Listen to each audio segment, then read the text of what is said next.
2001 मध्ये नेदरलँड्स मध्ये याचा विषाणू सापडला आणि त्यानंतर अभ्यास केला गेला आणि कोरोना पासून हा एक अत्यंत वेगळा गट विलग करण्यात आला, अत्यंत वेगळा करण्यात आला अशी एक माहिती आहे.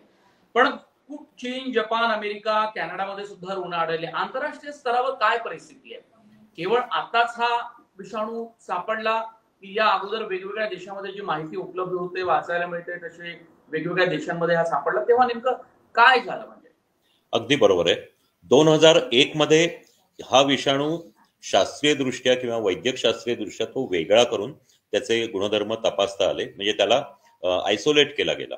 परंतु त्याही आधीपासून जवळजवळ गेल्या 50 वर्षापूर्वीपासून ह्या विषाणूच्या साथी जगात येत आहेत हे सर्वांना माहिती आहे.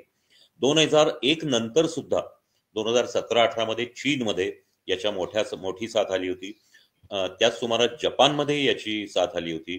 त्यानंतर अमेरिका, कॅनडा अशा सारख्या प्रगत देशांमध्ये सुद्धा या आजाराची साथ आलेली आहे.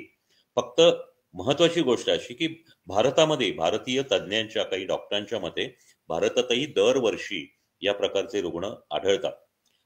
आंतरराष्ट्रीय स्तरावर असं सांगितलं जातं की सर्दी खोकल्याचे रुग्ण विशेषतः या थंडीच्या काळात नोव्हेंबर, डिसेंबर, जानेवारी या काळामध्ये जे सर्दी खोकल्याचे रुग्ण आढळतात त्यावेळेला भारतामध्ये सुद्धा 5 ते 10% हे HMPVचे असण्याची शक्यता होती. म्हणजे मागच्या वर्षी किंवा त्याच्या मागच्या वर्षी गेली काही वर्ष हे निश्चितच असणार आहेत असं अनेकांचं मत आहे.